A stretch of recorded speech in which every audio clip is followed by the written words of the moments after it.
Welcome to our 316th weekly webcast. Now, if this is the first time you're joining us, welcome. If you've been with us before, welcome back. So the way this call works is this is an AMA, like on Reddit. You can ask me anything. You can ask me business questions, investing questions, personal growth questions, startup questions, how to get a job in finance questions, any questions you want to.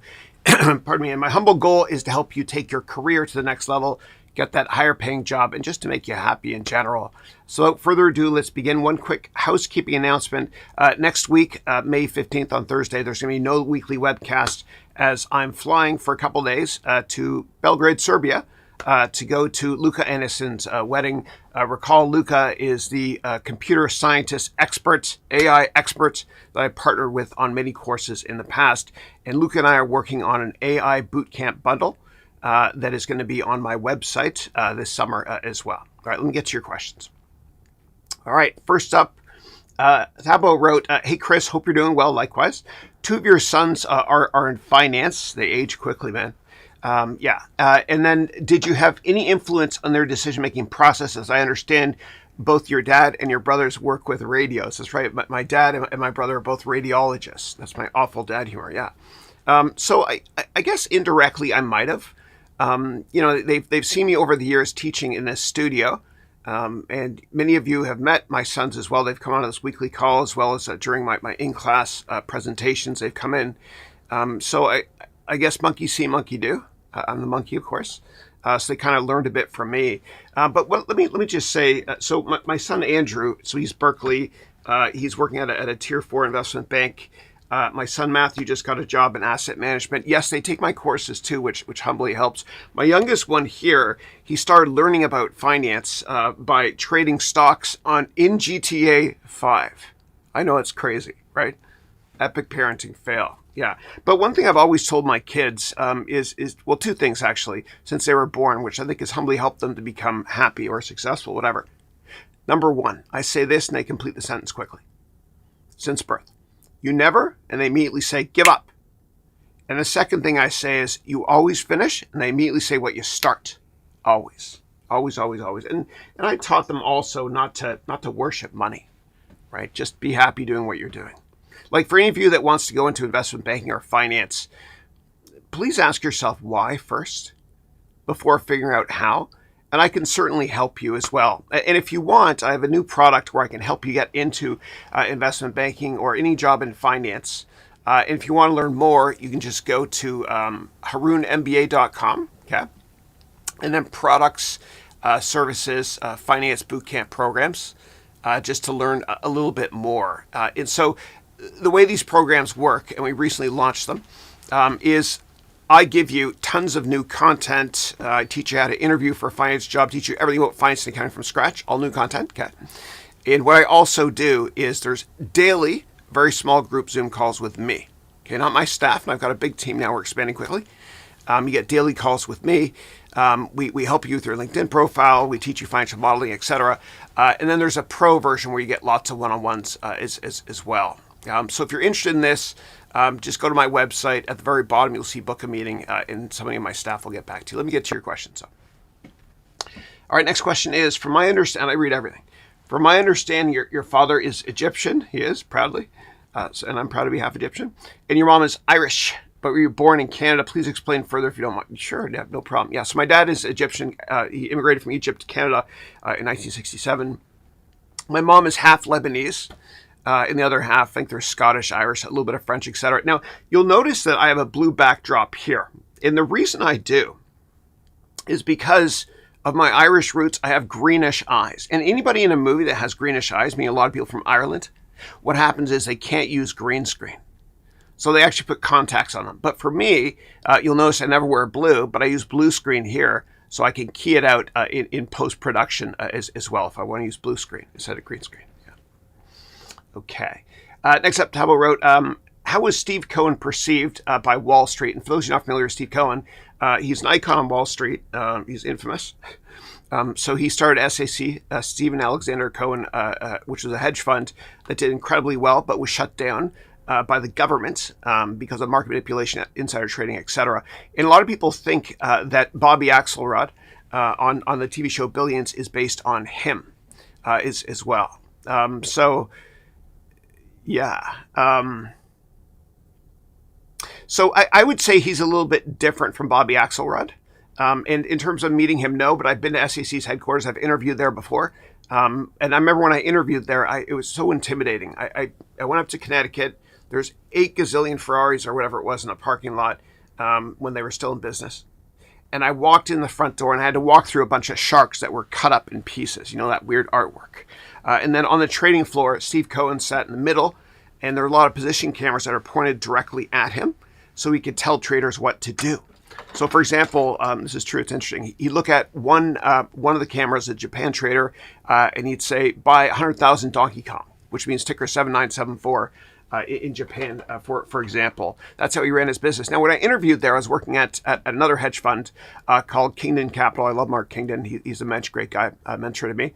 And what SAC tried to do was they tried to ask me what we own in our portfolio and stuff. And it felt extraordinarily unethical. And so I didn't want to work there. That meeting did not go well. I don't share stuff that's confidential. Yeah. In terms of Steve Cohen, is he very similar to Bobby Axelrod from Billions?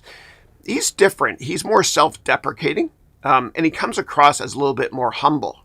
Now, in the last couple of years before the government shut down SAC, what happened was every email that went to Steve Cohen was read, apparently, according to people familiar with the matter, by a lawyer first.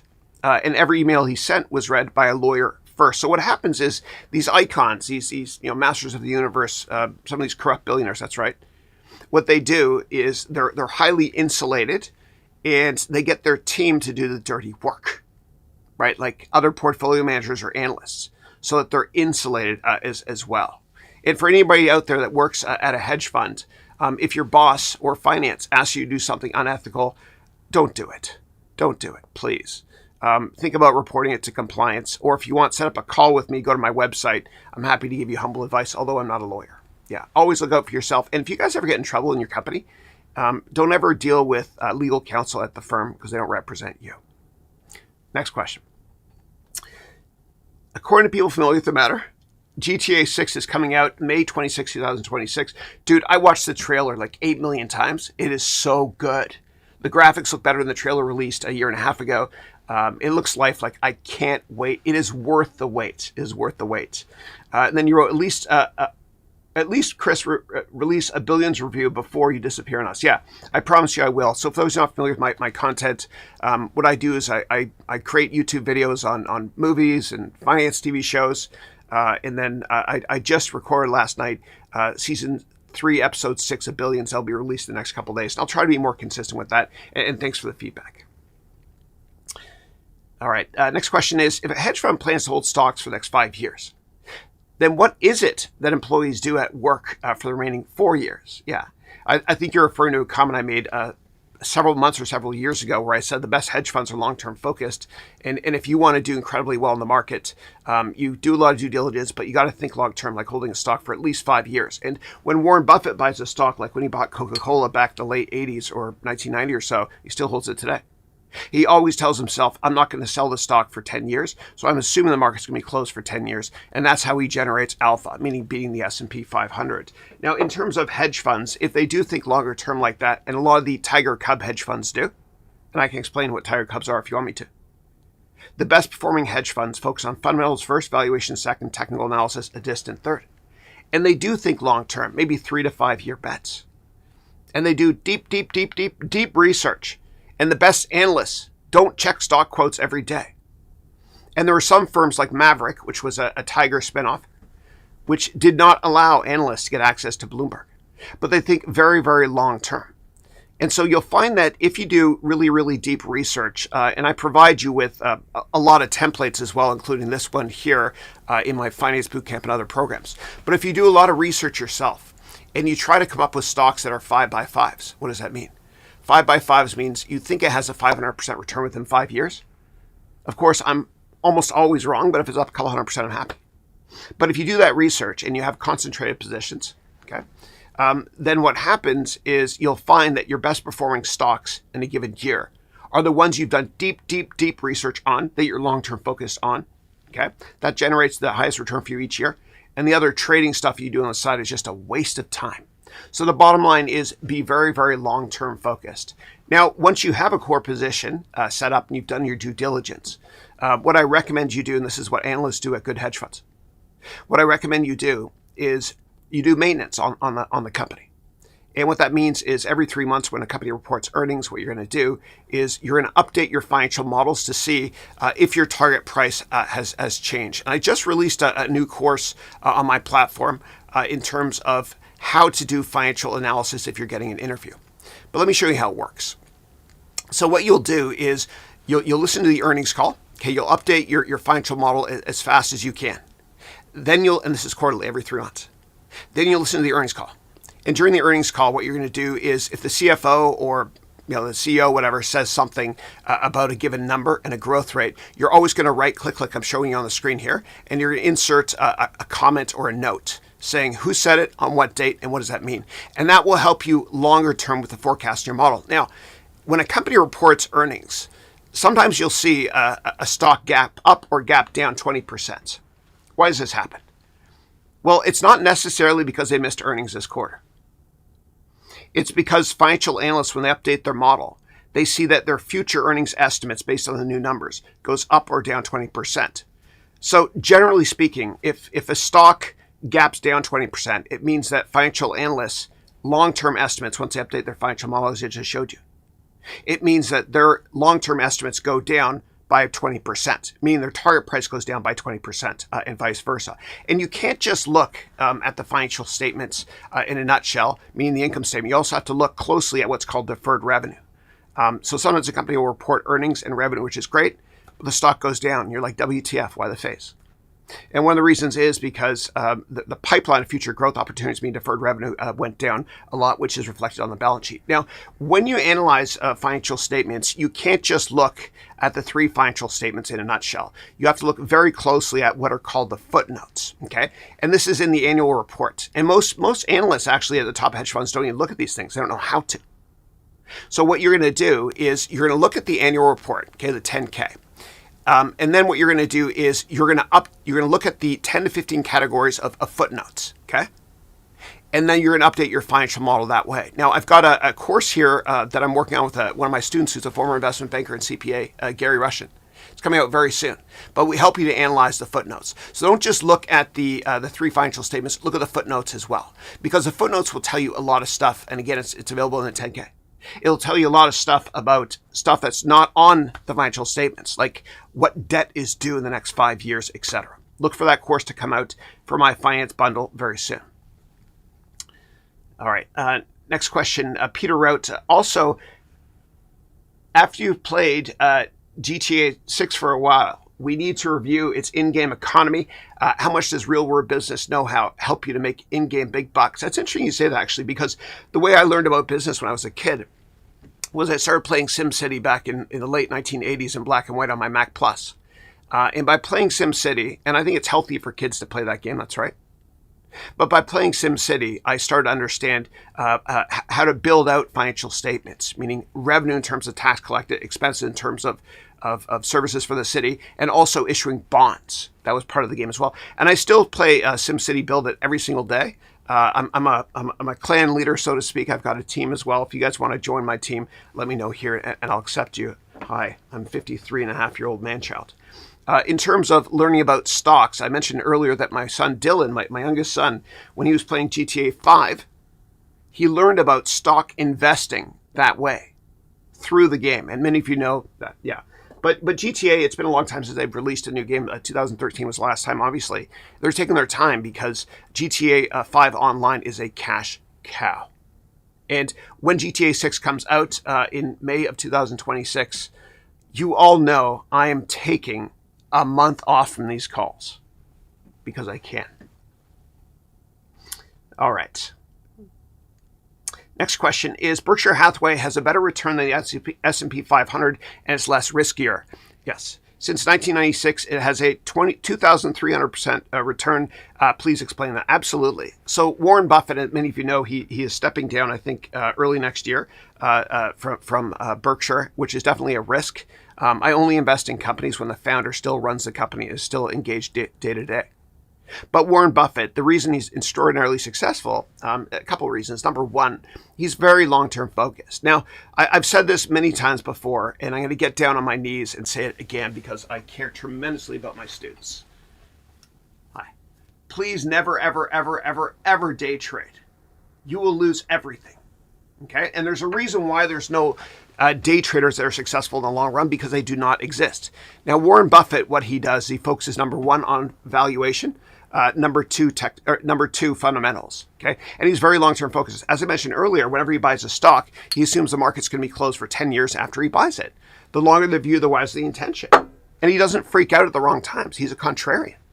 Another reason he's very successful is because he's a great communicator.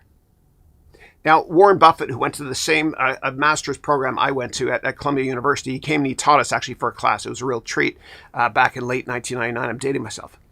And he said that on his wall, he does not have his Columbia University master's degree. What he has is the certificate of completion from the Dale Carnegie course that he took when he was 19 years old. That's on his wall. And I took the same course as him, actually, that course when I was 19 as well. We only have two things in common. He's got 8 million more zeros besides his name than I do. But he learned how to communicate. Like, you never watch an interview with Warren Buffett or anybody extraordinarily successful and afterwards think to yourself, oh my God, I'm confused. So his genius is not his long-term focus on stocks, but I think equally importantly is the fact that he can communicate effectively. And I once saw an interview with him back in 2007 on CNBC. And what he said was this: the New York Stock Exchange is the only store in the world that consumers sell stuff when it goes on sale. And so he's a great communicator. And every time he gets on television, he enjoys doing interviews, obviously, but that's a PR event for him. And some of the smartest investors, they use the media in order to spread the brand of them. And I teach my students as well in my programs how to leverage the media, get interviews with them, okay, offer value to them. And in return, you get to be quoted in the media, which I've done plenty of times. And sometimes you have to be a little bit controversial as well in your social media posts on LinkedIn, etc. You know, for example, Elon Musk, you know, up until recently, there was never a Tesla commercial that ever existed. He got a lot of PR because he was controversial, a little bit too controversial these days, to be intellectually honest. But the bottom line is you got to network aggressively, meet with people in the media, opine, meaning give your thoughts a lot on LinkedIn, write an article, at least one article every single week. And eventually people will think of you as a thought leader, kind of like Warren Buffett is. Okay.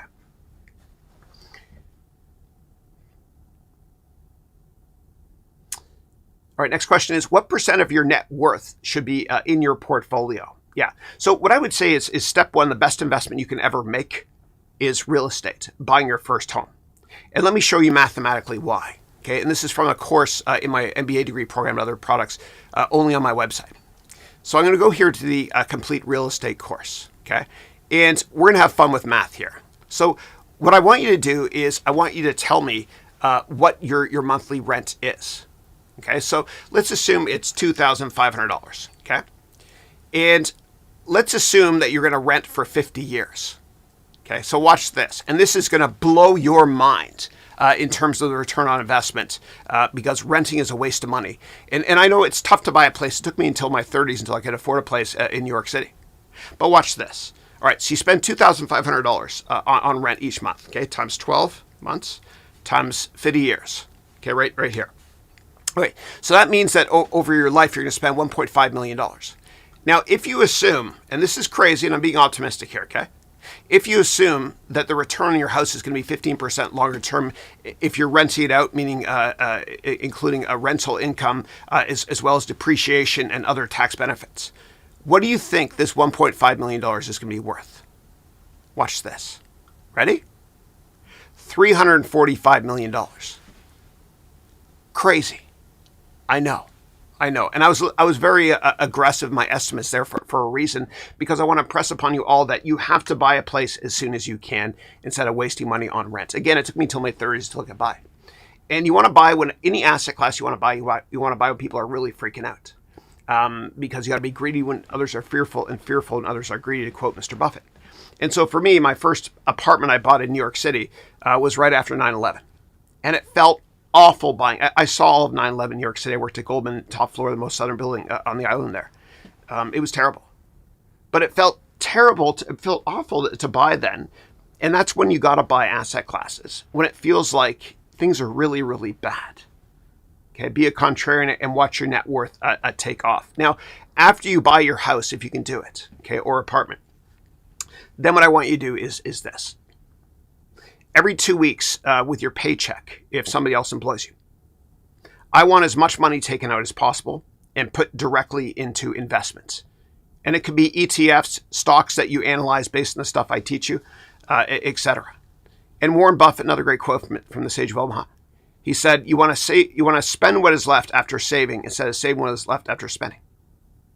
And so every 2 weeks, what happens is money comes out of your account and it goes directly into your retirement savings account, right? In the United States, it's called a 401k. And if all you did every year was you put just over 20 grand or whatever the 401k max amount is, if you put 22 grand or so every single year in ticker VOO, okay, that's the S&P 500.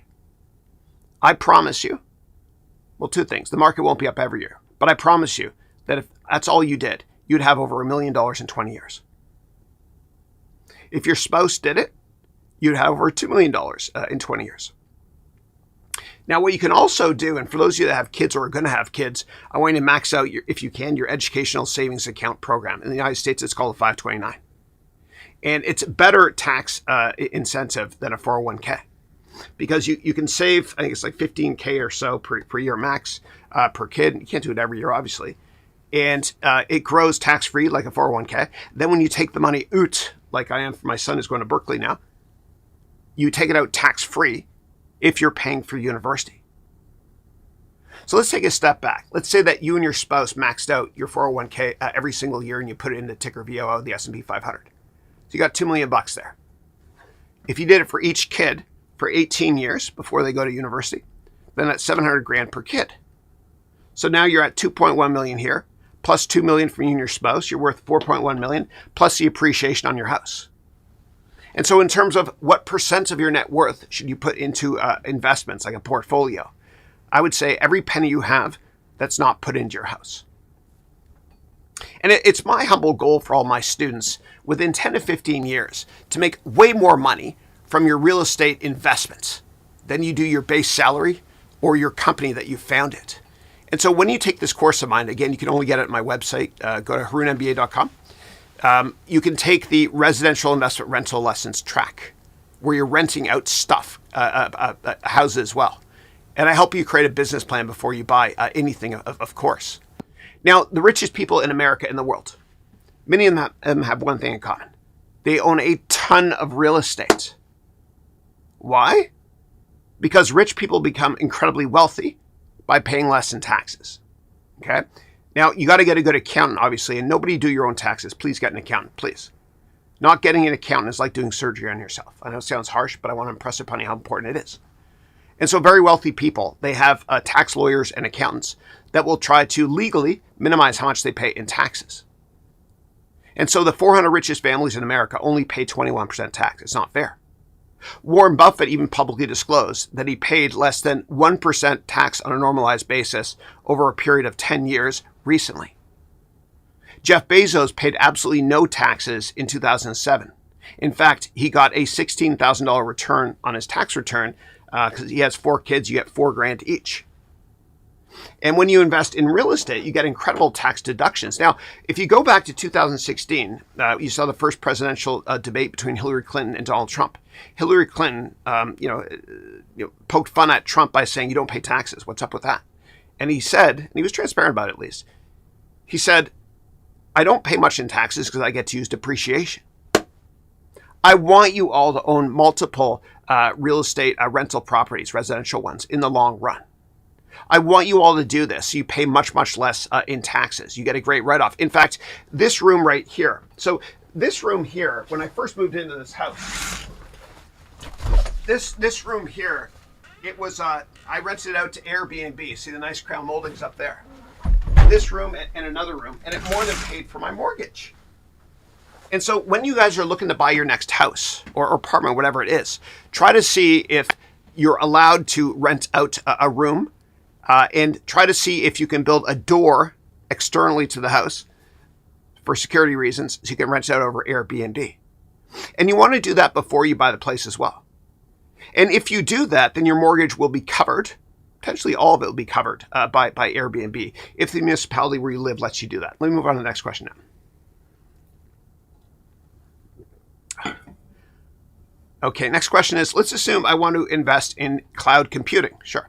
Should I evaluate all the top 10 companies that are holdings of ticker SKYY or the top 3? How deep? Yeah, I know what you're saying there. Yeah, so for anybody that wants to invest in a certain theme, call it cloud computing, for example, a great way to do it is to either invest in an ETF or, better yet, look at the ETF and look at the top holdings and then do investment research on those companies. So let me show you exactly what that means. Now, I'm going to show you a free website I want you guys to use. It's called etfdb.com. That's etfdatabase.com. Okay. And what you can do is you can screen by different types of ETFs, right? So I mentioned the VU earlier, and then you can invest based on the 5,000 ETFs you look at here. Now, you can also go directly to Yahoo Finance. I'm going to type in that ticker you have right there. So SKYY. Okay, so it's a cloud computing ETF. Don't ever invest in mutual funds or a scam. Okay. Now, what you want to do is you want to look at the holdings and then do investment research on these companies here, right? So you take a look, right? Microsoft, is it a cloud computing company? I mean, a little bit. Of course, you got Azure. IBM, is it cloud computing? I mean, it's a multinational, tons of divisions. Google, yeah, they got Google Cloud, Nutanix, Arista, et cetera. Some of these are not pure plays. Most of them are not. So I would do investment research on these companies to see if they really are cloud computing companies. And then what you want to do is you want to complete the 100-step investment research dashboard that I give you in my programs. See the link in the description of this video to learn more. So you want to write up, do an investment write-up. You start off with qualitative research, quantitative research, financial research, answer 800 questions. And then what comes out of that is a one-page executive summary. This is dummy data here, okay, and a financial model, etc. So always do your own research. You'll notice I never tell you what stocks to buy. I don't give you a fish. I humbly teach you how to fish so you can eat for a lifetime. And don't listen to me or anybody else on television ever when it comes to what stocks to buy. Because if you do, then what will happen is you'll buy it and then you'll freak out when the market sells off and you'll sell it at the worst time, which many people do, myself included in the past. All right, next question is, do you use Claude paid version? I used to. Claude.ai is not available in every country. So if you're in a country where Claude.ai is not available, use a VPN. But the great thing about Claude, and it was founded by a couple of people who used to work at OpenAI, ChatGPT's parent company. The great thing about Claude is you can upload multiple financial statements. I teach this in my finance bootcamp as well. And then you can have Claude AI create and pull out the financial statements in a nice table, which you can export to Excel. Now, whenever you're doing that with financial services information or anything with AI, please be careful because we all know that AI quite often is confidently wrong. It hallucinates quite often. And so with all my prompts, what I do on all AI products is I always put the last sentence as this. Please provide the source and a link to the source. All right. Next question is, the S&P 500 typically falls 20 to 30% during a recession. Yeah. If chances for it are bigger than 50%, shouldn't we buy more defensive stocks and sell some of the growth, more volatile stocks? It depends what your time frame is. For me, my time frame is infinity, right? I'm thinking 10, 50 years from now, long term. And before I ever invest in a company, I always ask myself this question. In 5 years, will this company and the sector it's in be more relevant or less relevant than it is today? And that will stop you from buying value traps, stop you from getting seduced into buying stocks that are cheap for a reason, like Yahoo years ago or Research in Motion when these things came out, and this was first announced in January 2007. So I want you to be very, very long-term focused. Yeah, that's just the way I run money. Yeah. All right, next question is, please open a 10K on sec.gov, yeah, and show how you extract the income statement in Excel. I actually do it manually. So what I'll do is I'll copy and paste it directly into Excel. I know it's ridiculous, but that's what I do. You can also use a product called BamSEC, BAMSEC. Okay. Now, what I do instead of really, like when I build out a financial model, right? If I just start doing a research on the company, I'll pull it from the 10K, and I'll do it because I read the footnotes as well. It forces you to read the footnotes. So beside a lot of line items on a 10K, you'll see a number in brackets, and that will explain more stuff which you can put in your financial model when you put a note in, when you right click in Excel on a cell and add note. You copy and paste from the 10K. But the way it really works in the real world is people usually take the 8K, and the second it's released after a company reports earnings, usually at 4 p.m. New York time, they update their financial model as quickly as they can. And the professionals use the pro forma numbers, meaning non-GAAP. And I can go through why, if you'd like me to, they do as fast as they can. And I'll give you an example. So in 2000, I think it was the summer of 2005. Okay, I'm going to go there. All right, so I worked at a very big hedge fund, and which you've all heard of. In the summer of 2005, I was at the annual Microsoft analyst event. And it was great. I got to sit beside Bill Gates, have lunch with him, along with other people, etc. And then we all went to a conference room. And Steve Ballmer, who's the bully CEO, who was the CEO at the time, he was on the stage beside Bill Gates, and he was presenting. Okay, and he was presenting to 500 analysts, right? And I was sitting front row, just off to the right a bit. And it was 1 p.m. Pacific time, 4 p.m. New York time, and I was updating all my financial models, okay, as fast as I could. And what happened was I was really quietly doing it, and Steve Ballmer was up there presenting, right? He's a big guy, right? And I was updating my model, and then he stopped talking. I was like, oh my God. And he was standing right in front of me. And so I went like this, oh my God. And I looked at him, and he was staring at me like this, right? And I stared back at him. It was a staring contest. And then it felt like 30 seconds went by or something like that. And then I got scared. I looked down.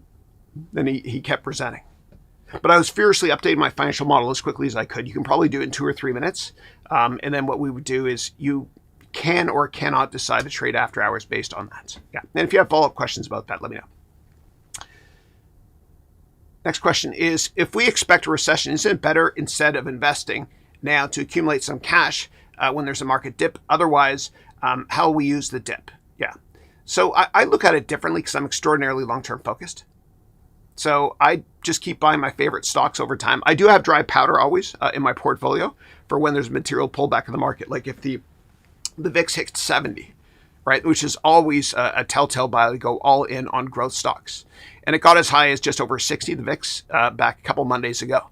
But I have no idea what Trump is going to say one day to the next, what Xi Jinping is going to say, what economic data points are going to come out, what the Federal Reserve is going to say. I have no idea. And there's a famous quote, which is something like this, which I'm going to butcher. Economists have successfully predicted 7 of the last 56 recessions. I don't know. So in my stocks and in my portfolio, I don't know the path, but I know the destination. And I sleep well at night because of that. I rarely check my portfolio. I rarely check stocks. You got to be very, very, very long-term focused. Yeah. It's a waste of time too. And you'll sleep better at night. And if you do watch your stocks every day, it's awful for you because what will happen is you'll sell at the worst time. And we've all made the mistake, myself included, all of us, of owning an incredible growth stock. Okay? And the chart looks like this. And then it goes like that, and we're like, oh my God, I'm scared, I'm selling. And the stock is like that now. We've all been there. Just be long-term focused, and I promise you, you'll be fine. Can I tell you what the market's going to do this year? I have no idea. I don't really care. I'm very long-term focused. The longer the view, the wiser the intention.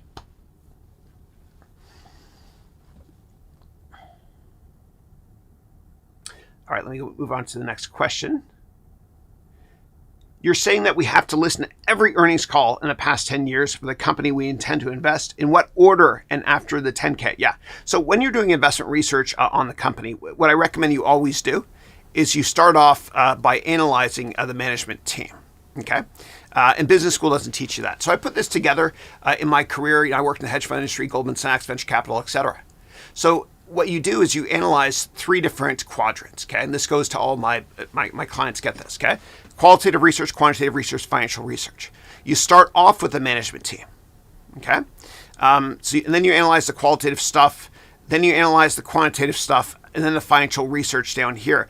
Now, when you're building out your financial statements, it's usually pretty easy if you're doing it historically to start with the 10K, because the 10K usually lists the past couple of years of financial statements.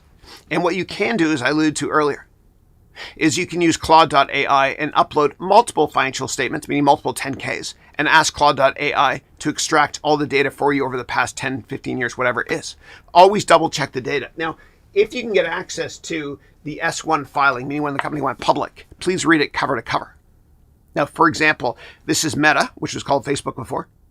This is Meta's S1 filing released in 2012. And this S1 document, right, never invest in an IPO or any company until you read the S1 first.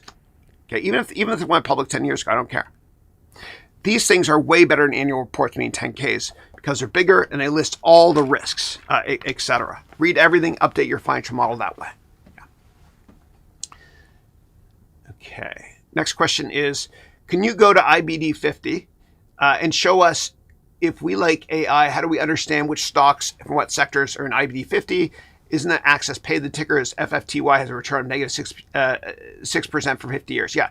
So what I recommend you doing, don't ever blindly buy what any trade rag or newspaper like Investors Business Daily, which I used to subscribe to, don't ever blindly buy those stocks. But what IBD is good at is this. Okay. Now, IBD will massively underperform their stocks, their growth stocks, when the market's not doing well, like this year, for example. What you might want to do, though, from an idea sourcing perspective, is look at what's called the IBD 50. That's Investors Business Daily 50 stocks. Okay. Now, IBD is not as good as it used to be since William O'Neill, God bless him, passed away. Right? When the founder leaves the company, I never take them as seriously afterwards. But you can look at those 50 stocks if you want to. You can go to that ETF and look at the holdings of that ETF. Then do your research on it first. Okay. It can be a good screener for nice growth stocks. And the good thing about IBD 50 stocks, a lot of them don't work, but some of them work incredibly well if you do your investment research. And when you look through those stocks, what I want you to do is I want you to look at smaller mid-cap stocks because there's more upside in the long run. And I want you to create a financial model and fill out that report I just showed you in my template. And I want you to try to invest in stocks that you believe, based on your research, are 5x5s, meaning 500% return within 5 years. Don't look at earnings this year or next year.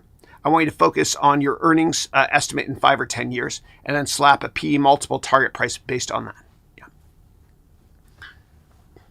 Okay. Next question is, what would you do if the price of oil goes up or down? Yeah.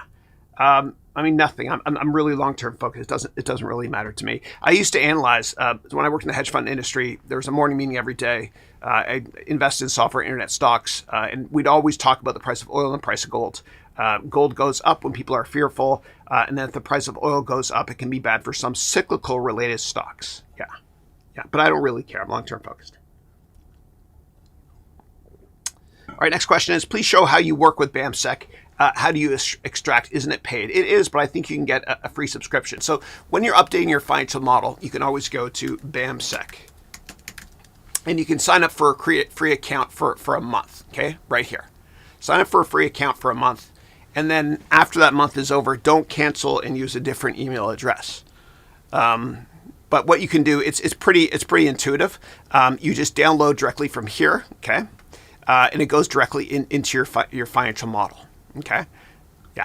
Anyway, it's really simple. It's intuitive. They change how their website works, but yeah, you'll save time doing that. But again, I like to actually enter in the numbers myself because it forces me, when I'm looking at the 10K and the financial statements, to read the footnotes.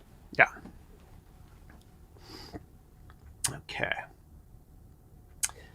Next question is, would you invest in Saudi Arabia? It also has natural resources. Yeah, so it's really dependent on the price of oil. Obviously, the Saudi Arabia, Saudi Aramco, etc. So for me, no. What I do is, if I want some beta in my portfolio on the price of oil, I usually invest in the Oil Drillers Index, the OIH, which has companies like Schlumberger, as well as Transocean ticker RIG, which has the coolest ticker ever. Yeah, but no, I have not invested in Saudi Arabia. Yeah. Okay, but I've been in the Middle East a lot to raise capital. Yeah. All right. And then Tabo said, search Chris investing model on ChatGPT. Yeah. Yeah, let me know exactly what you want me to search for. Thanks. All right, moving on to Javesh. Hey, Javesh wrote, Chris, how crucial are financial metrics like PE and PEG ratios when assessing a company? Are they key indicators or just one piece of the puzzle? It's just one piece. So when you're analyzing companies, you always want to look at fundamentals first, okay, which I outlined here. Then you look at the quantitative stuff. Then after you do all that, then you look at building out your financial statements, which ultimately leads to your PE target price based on your earnings estimates in 5 or 10 years. But you also look at other valuation metrics like price to revenue, DCF, etc. So that's just one piece of the puzzle. And the reason I have this is because in my finance bootcamp program, where I help you get a job in finance, and you can go to the link in the description of this video, set up a call with my staff if you want. What I do is what comes out of this after you answer all 700 questions is a one-page executive summary. This is dummy data, which you can print and put on the back of your resume if you want to. Put on the back of your resume if you want to, or send it as a PDF, okay? And your name is automatically included down here. Then what also comes out of this is a detailed report. It's massive, and a dashboard as well, okay? And these are just one of many spreadsheets I provide my clients who are trying to break into Wall Street to get a job in investment banking, hedge funds, etc. And we've had a lot of successful cases of people getting jobs in investment banking at Goldman Sachs at the associate level, as well as at venture capital firms, private equity firms, hedge funds, etc. I will help you get there. Check it out in the link in the description here, please. Thanks. Next question is, should we avoid companies that seem overvalued by traditional metrics? For example, Palantir looks expensive, yet people are still profiting. Does valuation matter less in some cases? Yeah, valuation always matters in the long run. In the short run, no. And the reason I say that is because you don't want to invest in a company based on the PE this year or last year or next year, right? You want to look out 5 or 10 years. And I'll give you a classic example. When I worked in the hedge fund industry many years ago, I was invested in Amazon as a long idea. And people would tell me when I went to industry conferences and met with the rest of the hedge fund mafia, etc. They would say to me, Chris, you're crazy.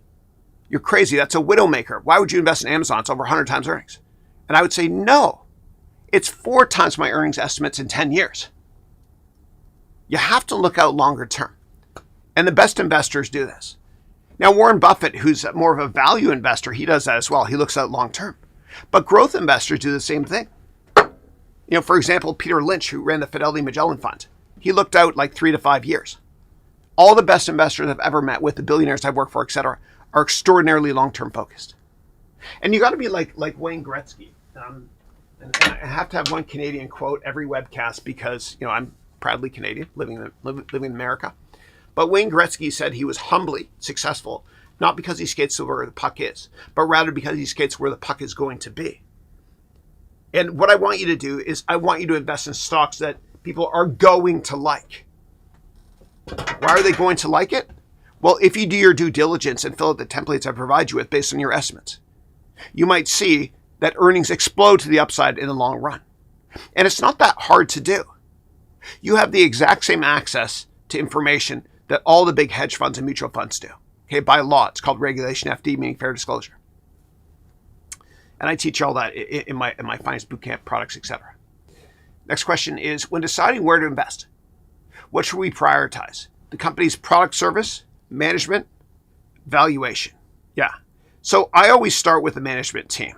Okay, so there's a reason why when I have my clients and my students create these things, the first step here is the management team. Because what is a company? It's people. And I'd always, when I used to work in venture capital, I'd always tell myself I'd rather invest in an A management team with a B business model instead of investing in a B management team with an A business model. Always start with the management team. Always. And when founders leave a company, when they're all no longer engaged, I humbly believe you should run for the exits. And if you want more details on that, just do a search on Chris Haroun Venture Beat. When I used to work, here it is here. When I used to work in the venture capital sector, I wrote this article years ago. You can search for it. And this explains my thesis in a nutshell. Okay. And I can talk about that in more detail if you want me to. All right. All right, next question is, for exchange traded funds, should we still look into fundamentals of what they hold, or is it better to focus on broader valuation trends and technical analysis? Yeah, it's tough to do a lot of investment research on ETFs. So for example, with ticker VOO, which is the S&P 500 index fund, I own a bunch of it. And whenever I'm not sure where to put my money, I'll just throw it in that and the Qs as well. But I don't really have the bandwidth to do investment research on all 500 companies. What I love about the S&P 500, though, is when you invest, everything is relative. And the very last company on the planet to ever go bankrupt, so to speak, would be the U.S. government. It's all relative, okay? But I think that American companies are better run than the U.S. government is. And that's why I really like the S&P 500 longer term. I promise you, I put my reputation on the line. You will do extremely well decades from now if you invest in the S&P 500, okay?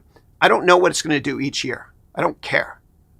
If the market crashes, I'll buy more. But I do know one thing. The S&P will be materially higher in the long run. Yeah. Remember, day trading doesn't work.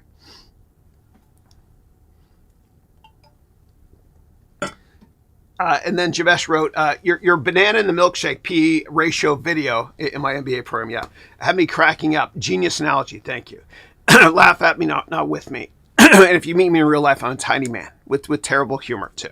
Yeah. Thank you. Yeah, and whenever you look at financial statements, guys, and I love to visualize everything, right? Like when I was younger, when I was in school, they wanted to fail me twice. They thought I had a learning disability.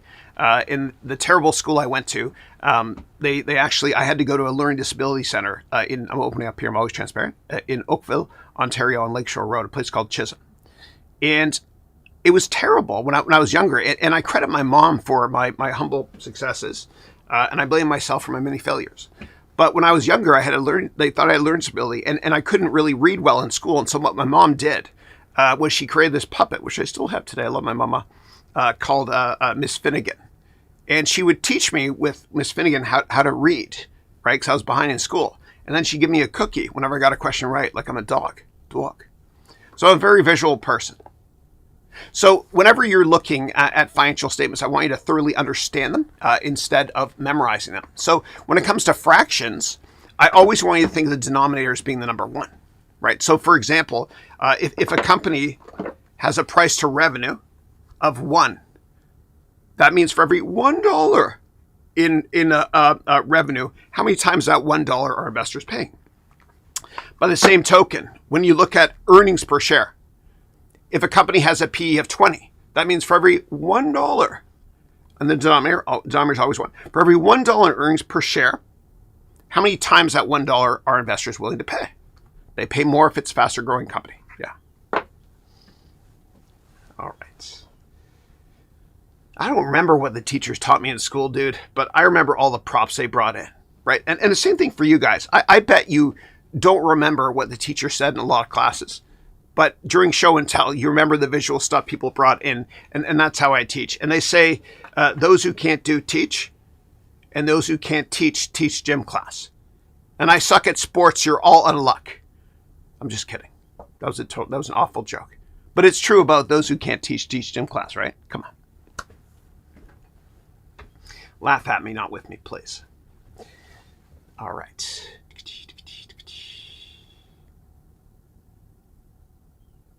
All right, give me 1 second, guys. Tons of questions here. And I won't be able to answer all these. I apologize. But for those of you in any of my programs, I do, there's a 3-hour Zoom call after this call is done at 10 a.m. Pacific time today every week, except next week I'll be in Serbia for a wedding.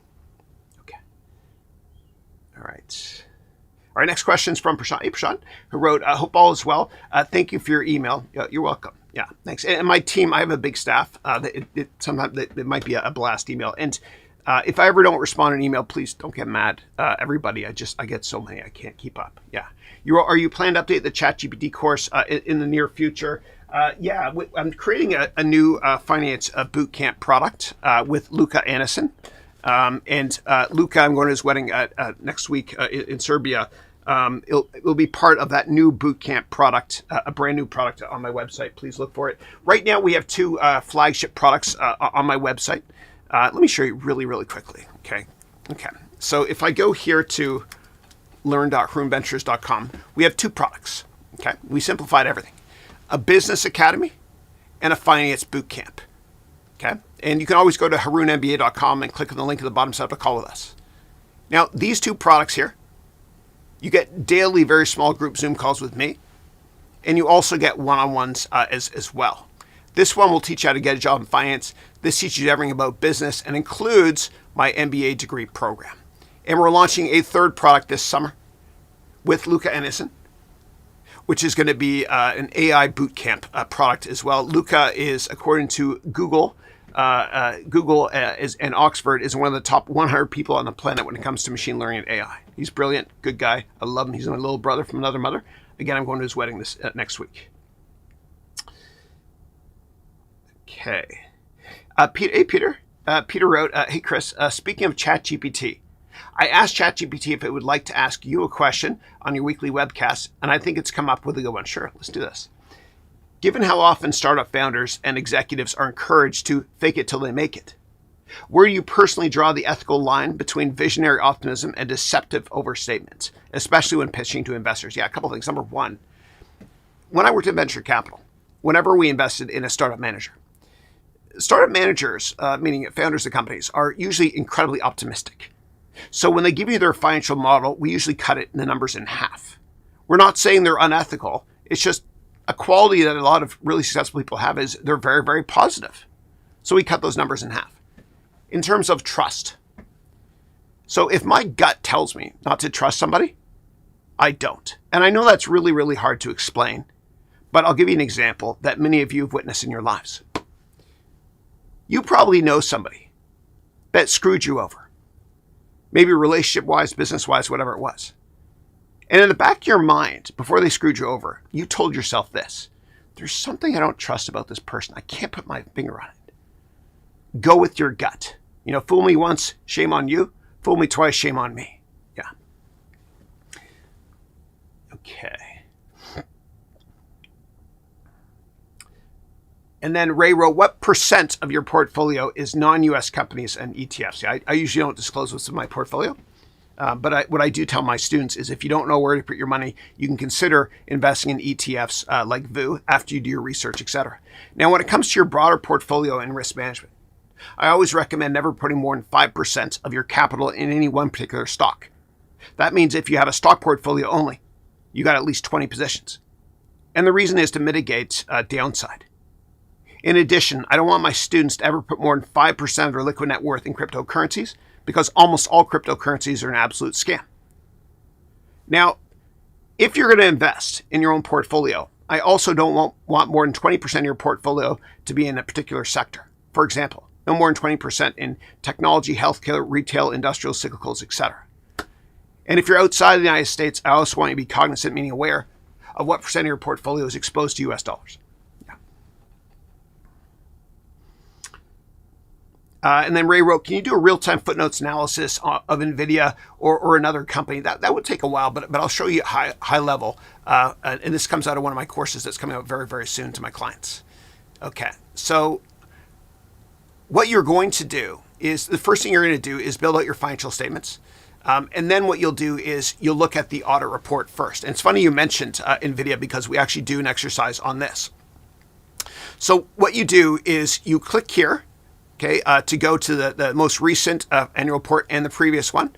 And then we use AI a lot. Okay, we use AI a lot to be able to help you thoroughly understand what the footnotes are and what the changes are for one footnote from one period to the next, right? And so there's tons of AI here, which we're going to copy and paste into a massive report, which comes out into a one-page executive summary and a detailed write-up. And the dummy data here is for Apple, okay? And this analyzes everything. It'll take me too long. It'll take me days and days and days to go through that.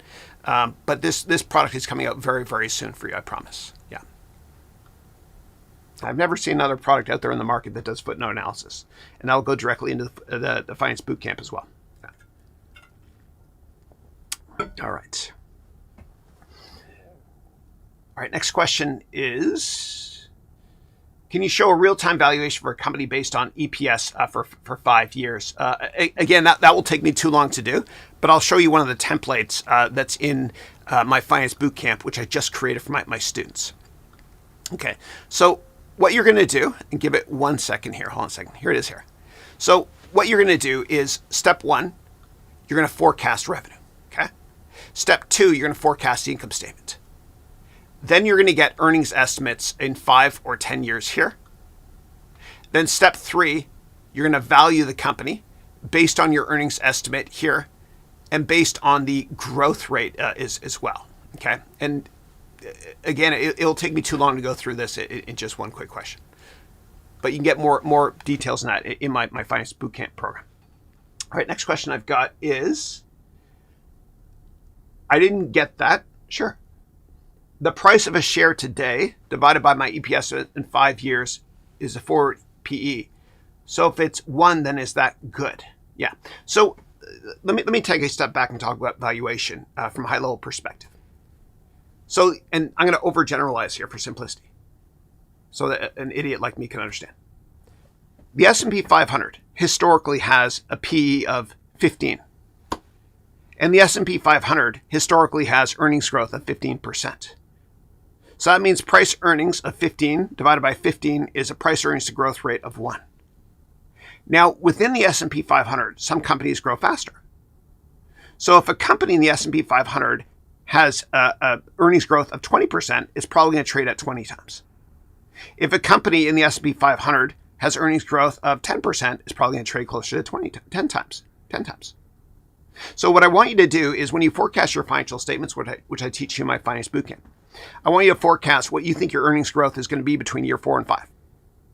So if you have $1 in earnings in year 5, meaning EPS of $1, earnings per share is $1 in year 5. And if between years 4 and 5, you've got 20% growth, then I want you to value that company based on a 20 times multiple in 5 years. So $1 times 20 is a $20 stock. That's 20 PE in 5 years. Okay. Okay, next question I've got is, should we expect market volatility when the 90 days postponement of tariffs is over on the 9th of July or not? Yeah, again, I have no idea. I don't think anybody knows what Trump is going to say next, right? Like, I didn't know he was going to make this announcement about England, and apparently he's got a massive announcement coming in the next couple of days, tomorrow, Friday, or on Monday, he said. Okay, and when you think about it that way, you can't, like, there's this great book you got to read called Black Swan by Nassim Taleb. And sometimes volatility is created by stuff you can't forecast. And that's why day trading doesn't work.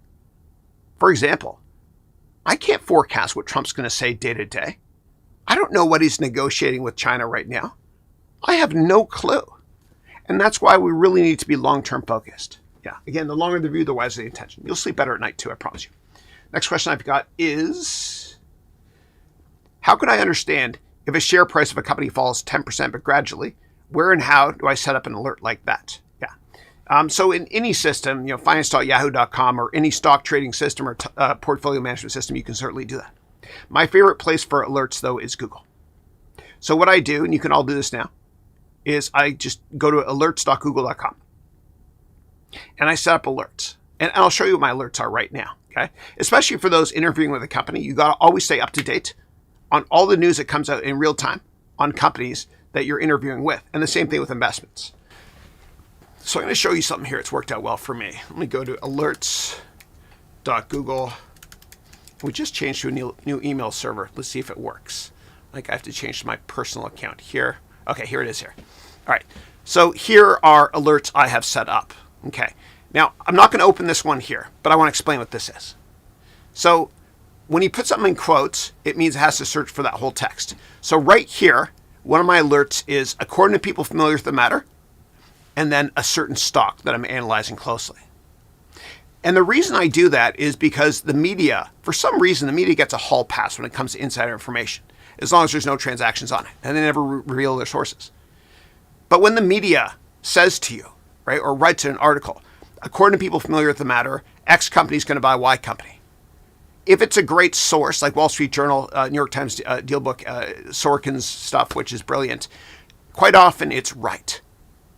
So I get those alerts immediately. And if you're covering stocks, let's say that you got a stock portfolio, or if you're an analyst at a hedge fund and you have 30 or 50 stocks you cover, you want to create alerts like this for each one of those stocks. Okay, and you want to find out in real time about the alerts as well. So you can set this up to tell you delivery time, get it immediately when it happens, etc.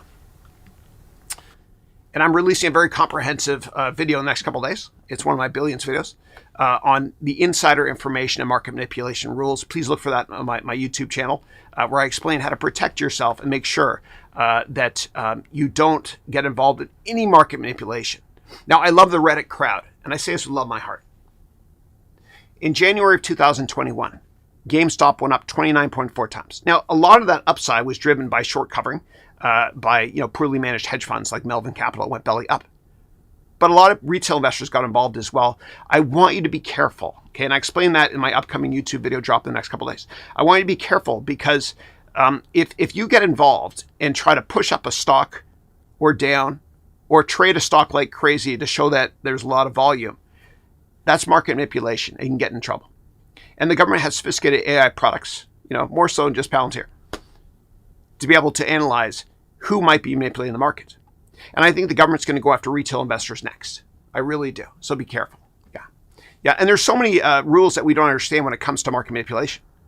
Like, for example, if you put in a massive buy order, right, for a stock, and then you pull that buy order, and you did it to drive up the stock, right? That's market manipulation. You got to be really, really, really careful. Yeah. And the bottom line when it comes to SEC rules, etc. And ignorance of the law is no excuse. And you're not really taught this stuff in school. If you think it's a gray line and what you're about to do is not ethical, then it probably is. Just be really, really careful. Yeah.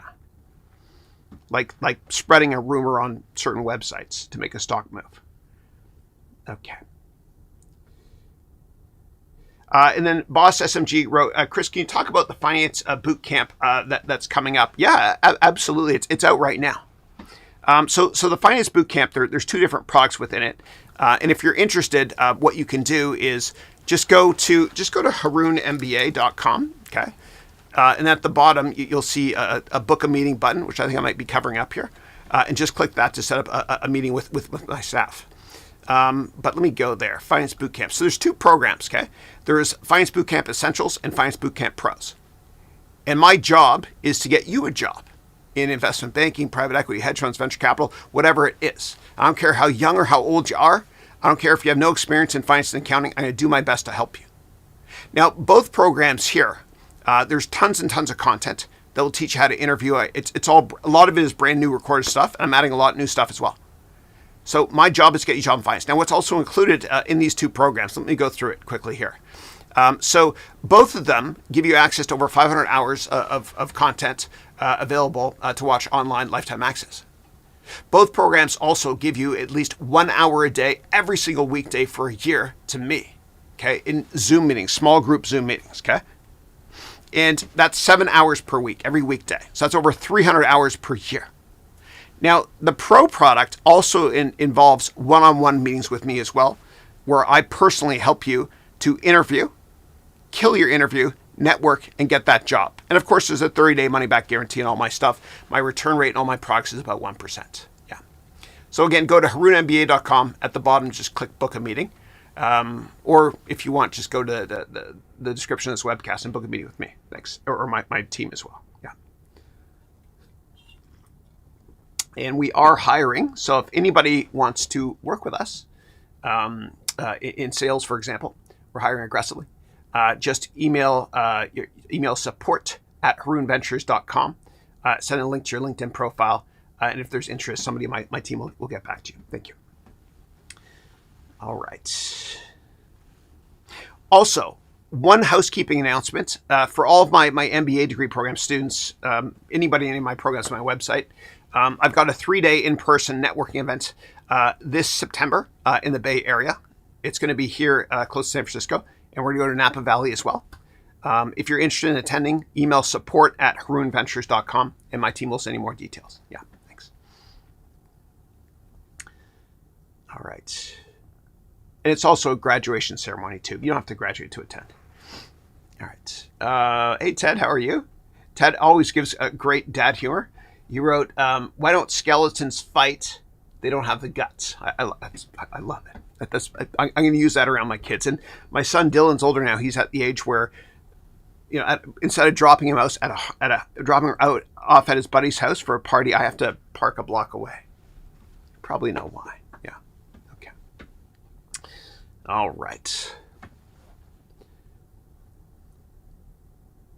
Next up, Neo wrote, "Hey Neo, first time I see you on the call. Hope to see you join us again. I soon have an interview for a quant trader role at a fund. Got any advice? What kind of mathematical tasks may they give me during the interview? Yeah. Why don't you set up a call with me and I'll help you out. And what I'm going to do is I'm going to show you 150 questions really quickly that they might ask you. Okay, so let me open this up in the background, and this is part of my finance bootcamp product. Okay. Now we use AI a lot to help you with your interviews as well. Okay, that's me buying time while the document opens. All right, give me 1 second. Opening finance interview exercise book, and I'm going to share this, and I promise you this will help you. Yeah, but set up a meeting with me, please. All right, give me 1 second. I'm going to share my screen. Don't want to share any customer data with you guys. Okay, great. Yeah, so. Yeah. So the questions you got to be aware of are as follows. Okay. So what are your weaknesses? Okay. And we turn your weaknesses into strengths. And of course, there's tons and tons of finance questions I ask you as well. This is a 150-page exercise book that goes with my new finance bootcamp product. Okay. So when you're dealing with, I'll make this general. Instead of covering all the finance stuff, I'll just talk about weaknesses and strengths. So what we do is we turn your weaknesses into strengths. Okay. And let me just go to this page right here. Okay. So you're going to type in what your weaknesses are, okay? Then what you're going to do is you're going to copy this prompt directly into ChatGPT or your favorite AI product. So I'm interviewing for a finance job at Goldman Sachs, for example. I'm worried I won't get hired because I don't have experience. I want you to turn this perceived weakness of mine into a strength. Keep it brief. The job title is insert job title, and the job description is this. Also, here are details on your background. You paste your LinkedIn profile here. And then what I do is I help you to answer every single question you possibly think of, okay? I do it for your strengths as well. Rinse, lather, repeat. There's a lot of stuff. Best of luck with the interview. If you want, you can set up a meeting with me today, my team today. Just go to harounmba.com, and at the very bottom, click book a meeting, and I'll help you with your interview. Yeah. And before the interview starts, this is more generic advice for everybody in the call. When you have an important meeting with somebody you've met for the first time, or it's an informational meeting or an interview, right before it starts, what I want you to tell yourself is this. This is out there. I want you to say, I don't really care how this goes. Tell yourself that. And that'll take pressure off you. And I want you to tell yourself that it's like you're meeting with an aunt or uncle you haven't seen in a long time. And that'll take the edge off. Just be yourself. As Dr. Seuss said, those who mind don't matter and those who matter don't mind. Your friends and family love you for being who you are. And when you are yourself and you're not acting, you do incredibly well. And networking and interviews, it's like dating. If you come across as too desperate or trying to act in a date or asking somebody else out, you won't get that date or second date. But when you're just kind of yourself, your goofy self, you don't really care, obviously be respectful and stuff in an interview, things work out. Just be yourself. It's kind of like when you watch somebody giving a speech up on a stage and they're regimented and all that stuff prepared, and they stutter or they mess up. You love them more, right? Because they're just being them. So you be you. You do you. I promise you it works better that way. Yeah. Okay. Hey, Mallory, how are you? Mallory's one of my premium MBA students. And she wrote, what do you think of investing in warehouses? Yeah. So what I want you to do, Mallory, and because I know you're a student in my online programs, is I want you to create a business plan for it. Okay, so I want you to go to E31, that's Entrepreneurship Semester 3, Class 1. And I want you to watch the Venture Capital Bootcamp. And I want you to enter all the details here for that company if it's private. Start with the management team, etc., and look at the financials closely if they disclose them. Okay.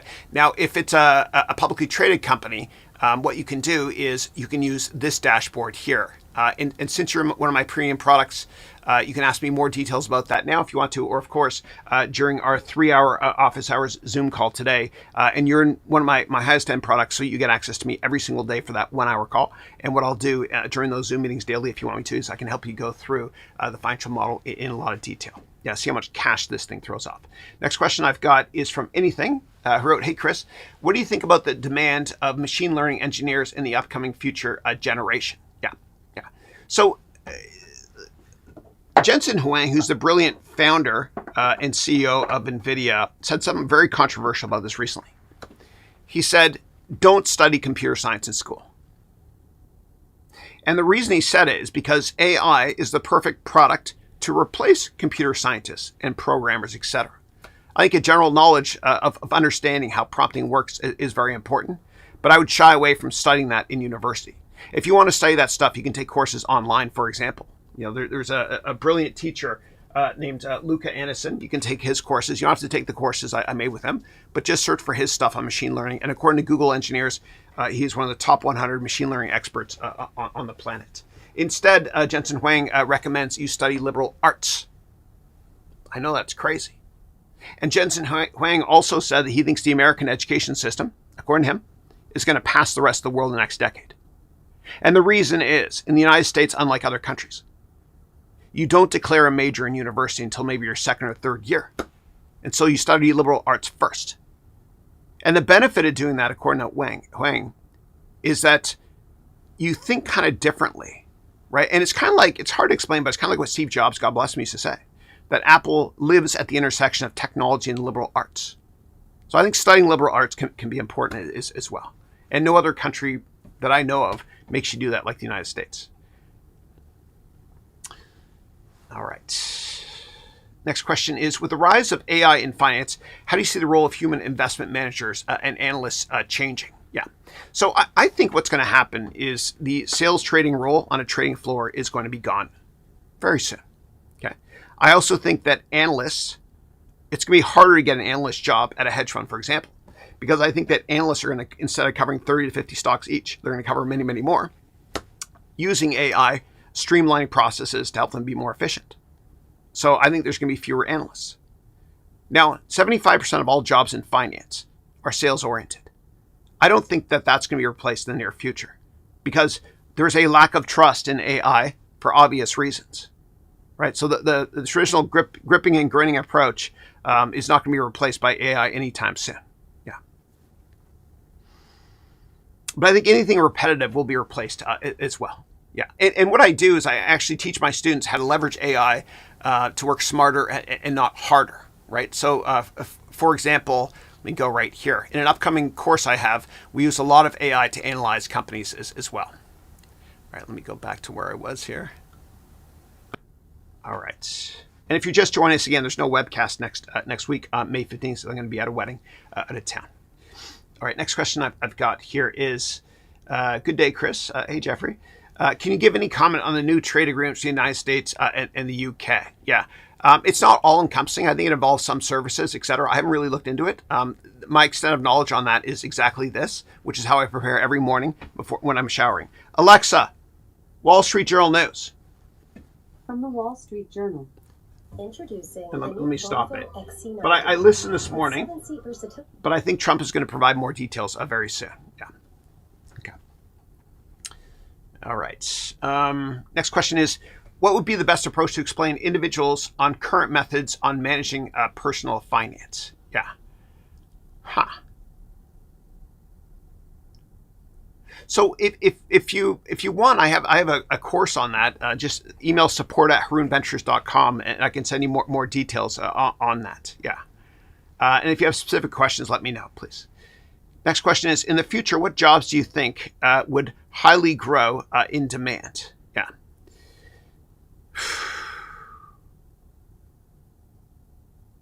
That's a really, really tough question for me to answer because I know that AI is going to replace a lot of jobs. A good friend of mine just sold his plumbing company for $40 or $50 million because plumbers are not going to be replaced by AI.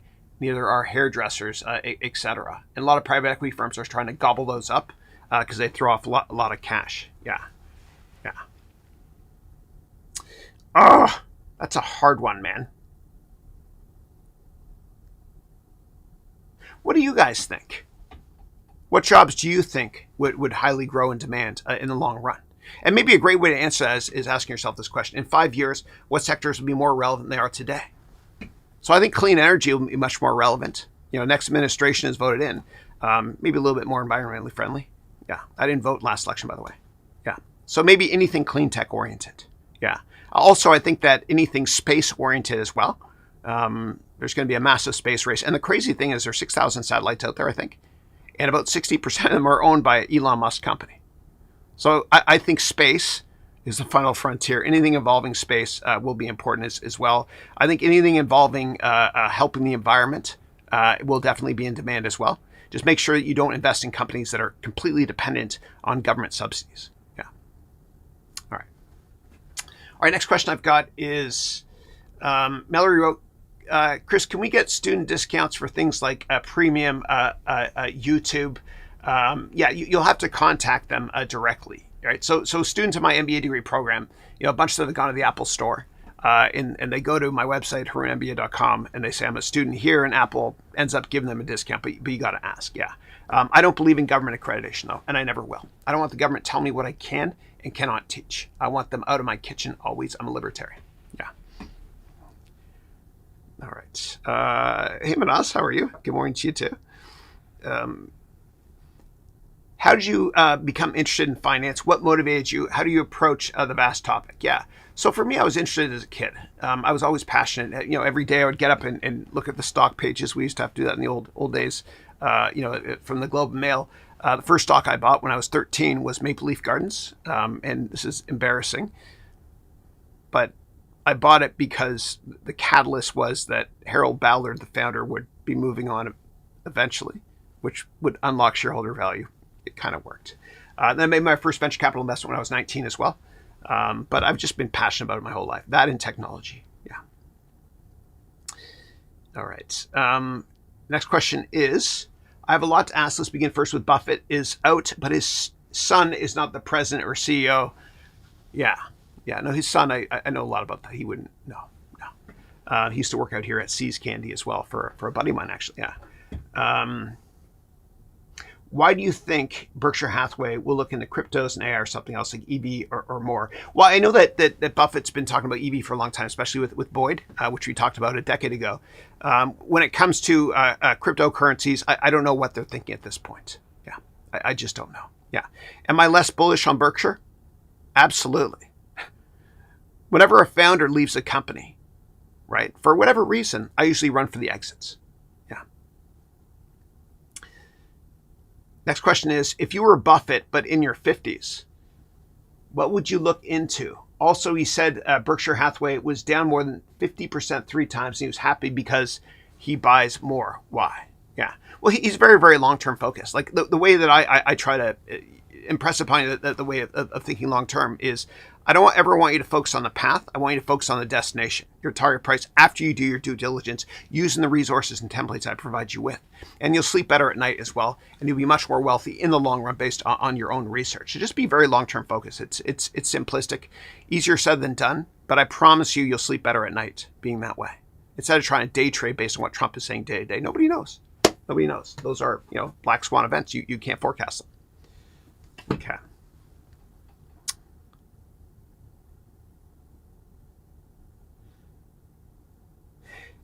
Next question is, do you think the current generation will be the most vulnerable generation of all time because of unlimited money printing and debt and baby boomers? What do you think? Yeah. So I'm pretty optimistic on the equity markets in the next 10 to 15 years. And the reason I am, this is very sad to say, but it's true, I'll be unemotional about it. We're gonna witness the biggest generational transfer of wealth in history in the next couple of decades as the baby boomers move on. Yeah. But when it comes to cash and governments, just accept the fact that governments are always going to print more of this stuff. And the dollar bill looks the same today as it did back in the 1930s and 1950s, identical. Cash is trash. In fact, the number of dollar bills, out there today is about 40 or 50% more today than it was during the pandemic. So cash is trash. And what the government is indirectly telling you is they're telling you to invest in non-USD assets. So instead of owning treasuries or investing in, in greenbacks, you invest in stocks, real estate, etc. And of course, you have to monitor interest rates, because when interest rates go up, people are like, hey, man, I'm just going to leave my money in the bank, earn higher interest rate instead of buying other asset classes. Yeah. But in the long run, cash is trash. It's a loser investment. We know that. Yeah. And I don't think the US dollar is going to be replaced anytime soon. Yeah. Don't let the media scare you. All right. Do you think it's possible to become a billionaire without being an entrepreneur? If possible, what are some of the jobs that provide such possibilities? Moreover, what approaches help attain the goal? It's a great question. Yeah. So I think the only way you can become a billionaire and not an entrepreneur is if you're CEO of a big company, like JP Morgan, for example, and you rose up through the ranks. Or, you're one of the first 10 employees at a startup like Google, Facebook, etc. Aside from that, it's very, very difficult to become a billionaire, or if you inherit it, right? First generation makes money, second spends it, third has none. So the best entrepreneurs in the world are the best salespeople.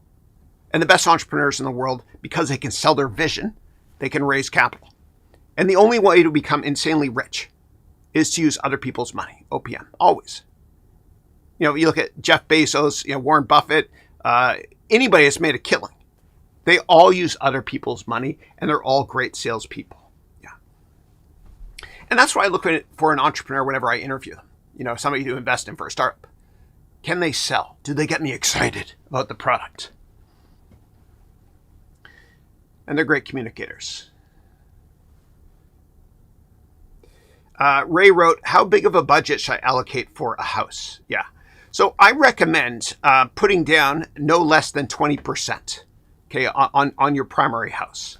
And if you want, and I think you're in one of my MBA products, you can go to the real estate course, okay? And then what you can do is select the primary residence track. And then when you go into settings, this works for every city in the world, and this is one of my houses I own. What I want you to do is you'll put down 20% down here as well. Yeah, and I ask you a lot of personal questions as well. You won't share this with anybody. Yeah, and what comes out of this here, once I help you to value a house 5 different ways, etc., with all the financial statements and everything, what comes out of this is a 1-page executive summary, okay? And then a massive business plan as well. It's endless. And it's a cliche, but failing to plan is plan to fail. And before you invest in any asset class, I want you to write a full business plan. Now, this is what comes out of the business plan course, which is only available on my website for my premium students. It's a 27-page report. Again, it works in every single country, showing you every financial statement, every payment in the mortgage table, etc. Failing to plan is plan to fail. Don't ever start a company either without writing a full business plan, which I teach you in my programs. See the link in the description. Set up a call with us to learn more. Next question I've got is, to someone who's an absolute beginner of stocks, what would be your best advice to successfully manage them? Yeah. So I would probably start initially with a paper portfolio. It's kind of like when you trade options or invest in options. I teach a lot about that in my MBA program, my other products on my website. I want you to have a paper portfolio and trade for 6 months or invest for 6 months on paper. And that's what I used to do when I was younger as well. I would have a pretend portfolio, and then I would start to invest more so once you feel comfortable with it. Be long-term focused. And also, I want you to have a process, right? And I teach you how to invest like professional money managers do with all these templates I provide you with, especially this one right here, okay? And I would probably start investing real money initially in ETFs, really liquid ETFs that are low risk, just to get yourself comfortable with the whole process. Okay. Yeah. All right. But definitely do your own research, which I teach you in all my products. Next question I've got here is, Buffett said real estate is boring, and he better be dependent on, he better be dependent on stocks for the rest of his life, on stocks. And for Charlie Munger, who passed away recently, God bless him, he said he liked real estate more. What do you say about real estate? Yeah. I agree more so with the late, great Charlie Munger. My grandfather, God bless him, who's hanging out with Charlie and my little sister Katie right now. My grandfather used to say, Chrissy, buy land, they're not making it anymore. So the best investment classes are always in stuff where there's limited supply. You know, for example, gold. There's a limited supply of gold. I think gold is going to be insanely higher 50 years from now. Same thing with real estate. Buy land, they're not making it anymore. And if you want to learn more, you're in my MBA product. Go to the very last lecture of your curriculum to access that real estate elective. Thanks. Okay.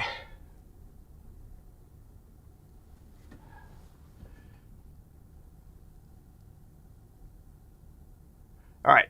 Next question is from Smith. First time I've seen the call. Hope you notice again. Thank you. You wrote, what do you think about the CFA and their role in asset management in coming years? Yeah, CFA is a lot better than an MBA. So CFA stands for Certified Financial Analyst Designation. And what that means is this. It's a 3-year program. You write one exam each year for 3 years. And it's much more respected than an MBA is, in my humble opinion. The large concentration of CFAs from asset management perspective is in Toronto. I think it's a great designation to have.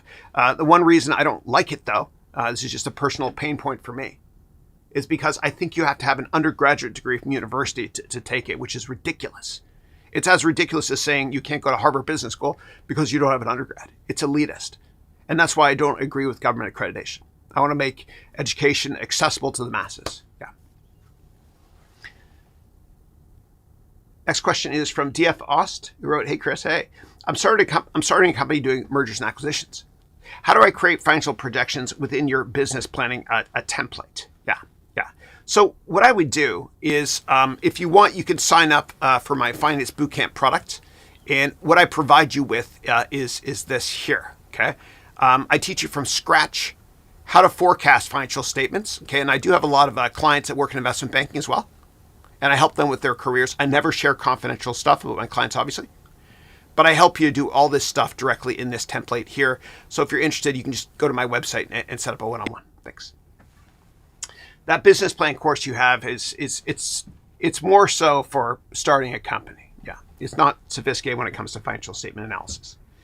All right, next question I've got is Diego, who wrote, hey, Chris, watching with the whole team, it was an honor to meet you. Thank you. The honor is all mine. Moving on to Manas, who wrote, my mentor, how are so cool and calm? I tend to follow you, but my naivete kills me sometimes. How are you so chilled and so long-term focused? What is your X factor? Yeah, I mean, I've made plenty of mistakes. When one teaches, two learn. No, what I would say for me personally, okay, is I don't worry about career stuff. Okay, I work my tail off. I work harder than anybody I know. I always have because I love doing what I'm doing.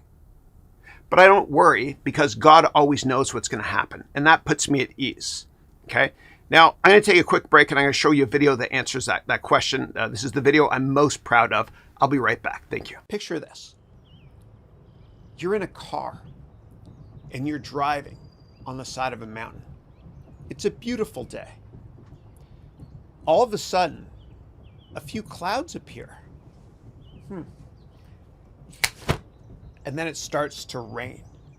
Okay, you're okay though, because you can still see the road, the mountain, and the sky. You can see it all. You're good. Then all of a sudden, more clouds appear, and there is a torrential downpour. The rain then turns into golf ball-sized hail, and you start to worry.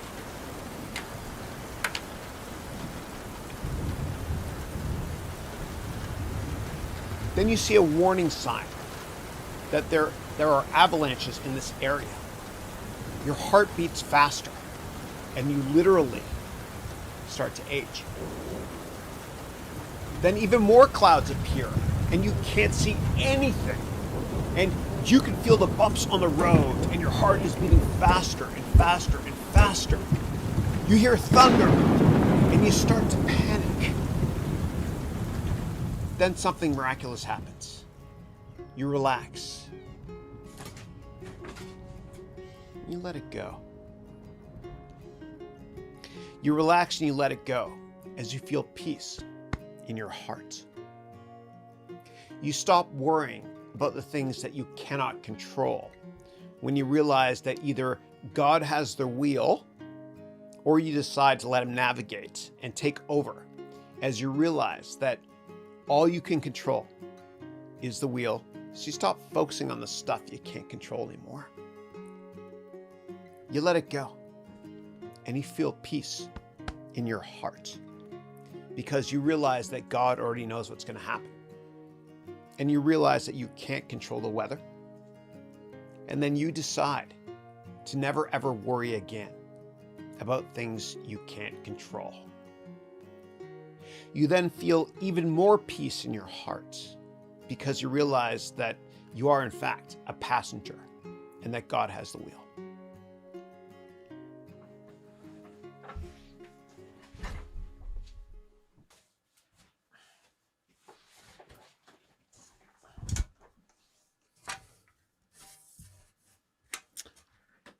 Our fatigue is often caused not by work, but by worry. It's a wonderful quote from Dale Carnegie, and you know how much I love his stuff. Read his book if you get a chance, called How to Stop Worrying and Start Living.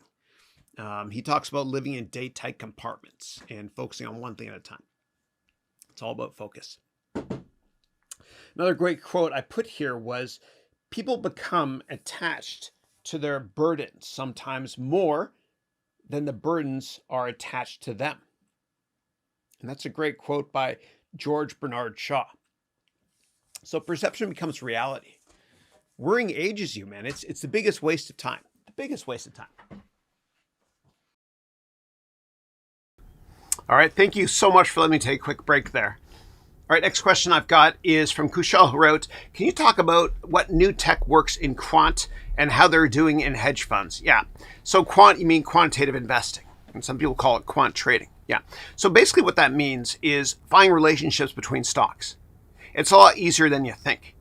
Now, a subset of AI is machine learning, and a subset of machine learning is regression analysis. And I teach this in all my products.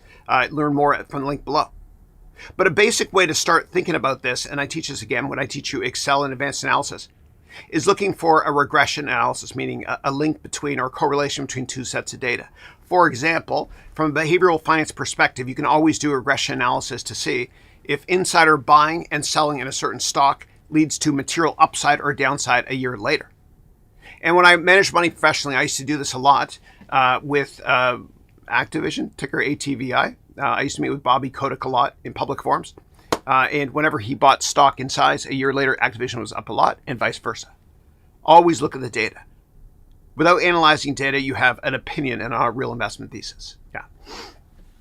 All right, next question is, if Steve Ballmer wasn't a tech guy, how did he become the CEO of Microsoft?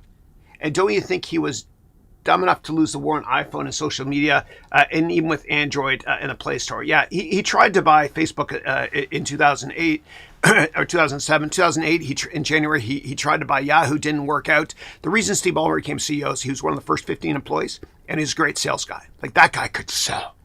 He was an amazing sales guy. He was ultimately the wrong choice, though, because he created this bully mentality and bully corporate culture at Microsoft where different divisions wouldn't talk to each other. And eventually the board had Satya Nadella take over, who was the right choice because Satya created the cloud division, meaning Azure, at Microsoft. Yeah. Next question is, Prashant wrote, pray for my country and my people. Bless you all. Yeah. I'm following what's happening in Kashmir very closely as well. And I pray that there's peace between Pakistan and India and China, which actually has a little portion of Kashmir. Yeah, I pray deal. Yeah. Okay. And I'm surprised it's not getting more media attention. Yeah. Okay. Next question is, what do you think of Constellation Software? I haven't looked at it in a while, but one thing I worry about when it comes to that company is organic growth. It seems like it's a roll up, right? And I don't like investing in companies that don't really have organic growth, meaning they buy a lot of software companies and put it together into one. I don't think it's sustainable in the long run. Yeah, but I have not looked at the company recently, so from a valuation perspective, I have no idea. Okay, but I wouldn't be surprised if a private equity firm may or may not be interested in buying that firm at some point in time. Okay, similar to what happened with CompuWare as well as BamSEC software. throw off a lot of cash. Next question is, Manas wrote, Alphabet, meaning Google's parent company, has a beta of 1.05. And why so isn't it a growth stock with higher beta as compared to Mag 7? I think Google's days are gone as search is almost dead. Yeah. So I think it's only a matter of time till Google is broken up. Okay. I mean, it doesn't really make sense to me that Google owns the two biggest search engines in the world, Google and YouTube. Yeah. In terms of growth, it's tough. It's not really their fault. It's just a big company. It's kind of like the United States economy. The United States is a massive company. And hence GDP for the United States, which is kind of like revenue for a country, is never going to grow more than a couple percent. So it's the law of large numbers. Yeah. Yeah. But I think that Google's board is smart enough to know that it's only a matter of time till it's broken up, which is why the company was renamed Alphabet years ago. Okay. It's a holding company. YouTube will be a separate traded company one day. So will Google and maybe other products like Google Compute and their cloud services product. It's kind of like Facebook. Facebook went public in 2012. This is the S1 document. And I invested when I worked in venture capital pre-IPO. But Facebook rebranded itself a year or two ago, a couple of years ago, as Meta, right? Because Meta is now a holding company because Facebook will be broken up at some point in time. I don't know when, but it will, into separate holding companies, including Facebook, Instagram, which is the crown jewel, WhatsApp, and other stuff. Next question is from Ralph, which is, Professor, would you invest in a clean energy startup that has a business plan and concept, but no product and revenue yet? Yeah, I would focus mainly on the management team. Okay. So I remember when I worked in venture capital, we partnered with Kleiner Perkins, a great venture capital firm. And I met with one of the general partners there named Randy Komisar. And Randy Komisar, a general partner at Kleiner Perkins, was the brilliant venture capitalist that invested in Nest. And recall, Nest is the company that makes that thermostat product. And Google bought Nest for a couple $2 billion. His firm made a killing. And I remember talking to him. And, I said something along the lines of, how good was their product when you first met with them? And he said, Chris, they didn't really have a product. They brought in a block of wood. And they showed me how it's going to work. But I was so impressed with the management team. So you always want to look at the management team first. Can they sell?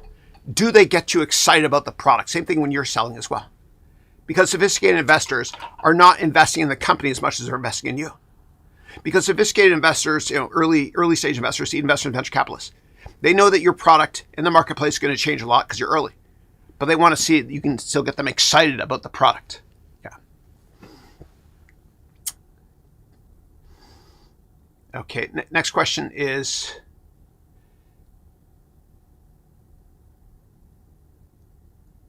The Bovespa, okay, you mean like the Brazilian market, yeah, is cool but volatile. Also, Banco Santander and Petrobras are big elements in Brazil. Yeah, Banco Santander, it's a Spanish bank. Yeah, Petrobras, Petroleum Brazil, is Brazilian. Are big elements.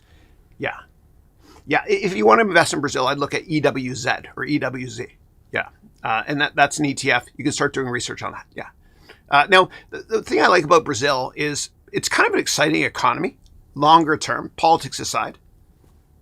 It's kind of an exciting economy. It's kind of like the United States back in the 1960s, to the extent that a lot of infrastructure companies are growth stocks, right? And I did a lot of investing in Brazil over the years. I invested in Cirela as well as Gafisa, Localiza, which is their version of Hertz Rents a Car. And these companies had explosive growth, et cetera. But when you invest in Brazil, you're really investing in natural resources. So when you invest in Brazil or Canada or Australia, you're exposed to their currencies. And when the price of oil goes up materially, so is usually the Canadian dollar, the Brazilian real, and the Australian dollar. Why? Because China has to convert money when they buy oil from Chinese yuan or renminbi directly to those currencies, which pushes up the value of those currencies. Then they buy the oil from countries like Petrobras, as well as Petro-Canada, et cetera. Yeah.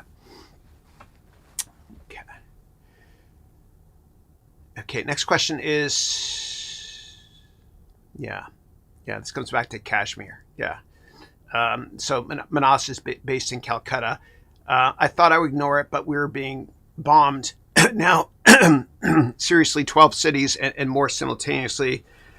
University colleges and more preparing for a war in terms of good or food. We're safe and sound, but only the paranoid survive. Yeah, I really pray for peace, man. And I am very worried. I'm the eternal optimist, though. And I'm following it very, very closely right now in terms of, and this should be at everybody's top of mind. I hope the whole world gets together and solves this problem quickly. Like this should, like, I'm Catholic and all that stuff. This should not be the headline. The headline should be, I can't believe that American media is not covering this more closely. All right, we looked at the left. Let's look at the right now. Maybe you have to go to BBC. Yeah, I usually do BBC for my news because it's not as biased, left wing or right wing. Yeah, same thing. I can't believe that the marketplace is not more, the world is not more focused on this. Ridiculous. Yeah, but I do pray for peace. Yeah.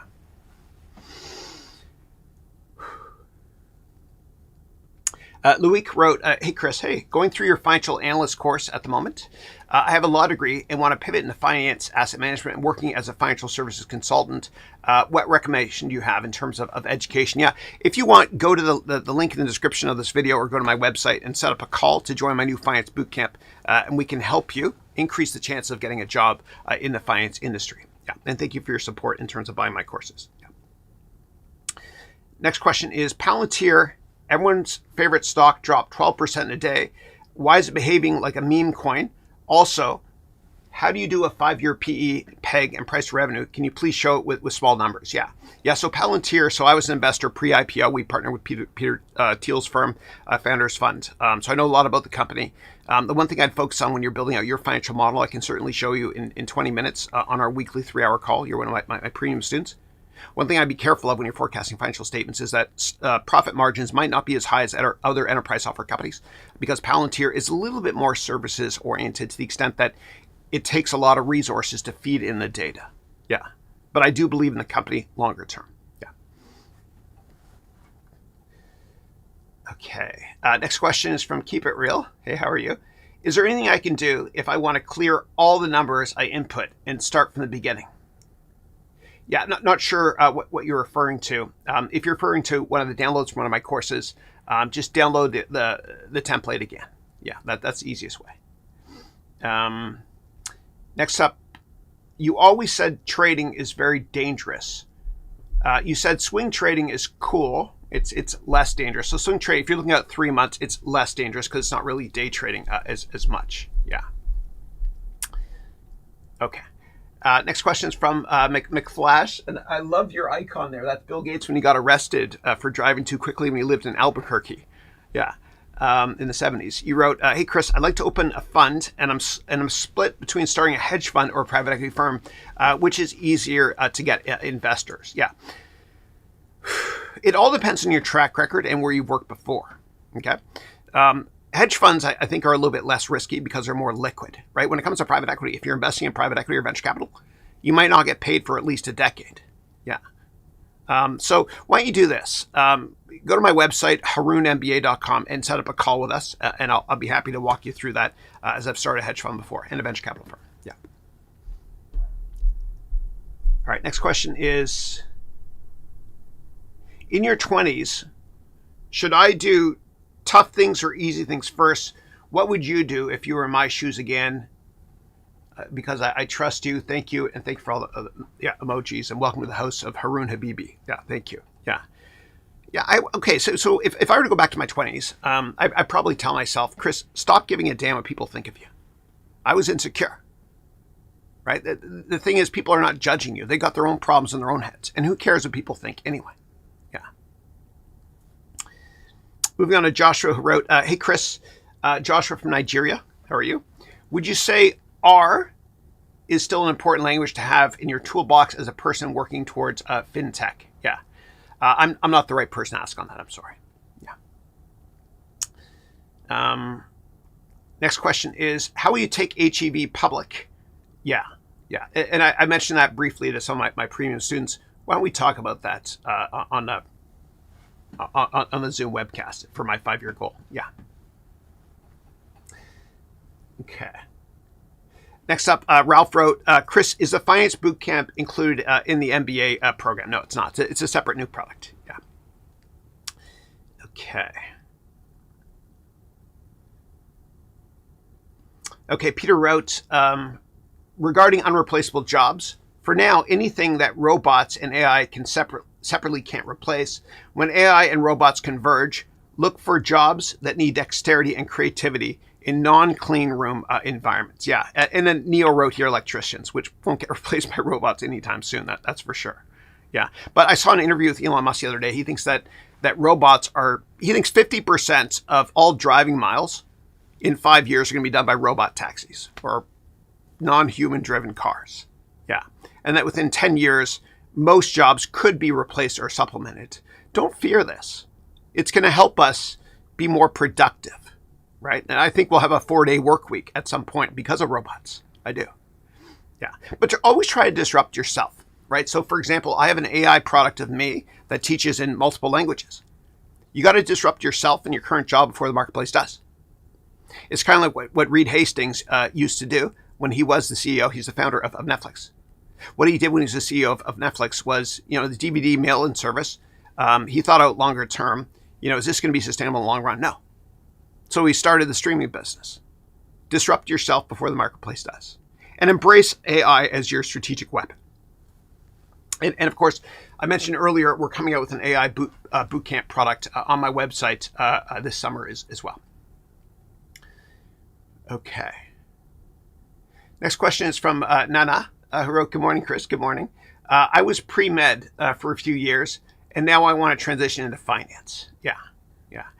What are some job titles I can search for that will allow me to get my foot in the door and gain experience? Yeah, if you want, you can look into joining our finance bootcamp program. Just go to the link in the description, and my team is happy to talk to you about that in more detail. Yeah, but it all comes down to networking. Your network is your net worth, and relationships are more important than product knowledge. Yeah, and I'll help you get a job in finance. Yeah, just check out our program if you want to. Okay, and then you wrote, I started your financial analyst course. Thank you. I think I made that in 2016. Yeah. And you wrote, thank you so much for your passion and desire to educate others. It has really given me the confidence to pursue a career pivot. Thank you. Okay. Next question is from Mr. Nobody, who wrote, which books about investing you suggest to read? Yeah. So I'd probably start off with anything that Taleb has published. I showed you the Black Swan earlier. Probably start with Fooled by Randomness, and that will help you understand why being short-term focused won't help you in finance. You got to be longer-term focused, of course. Aside from that, I would then read One Up on the Street, as well as Random Walk Down Wall Street, anything Peter Lynch has written. I would also be a voracious reader of biographies of very successful people in finance, like Warren Buffett, etc.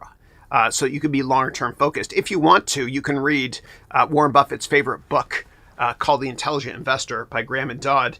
And when Buffett came and guest lectured in my class at Columbia when I was doing my MBA 8 million years ago, his wife, God bless her, she was teasing him that day, saying that on their honeymoon, that was the only book he brought, The Intelligent Investor. And that might be a good question for all of you. What book would you bring on your honeymoon if you could only bring one?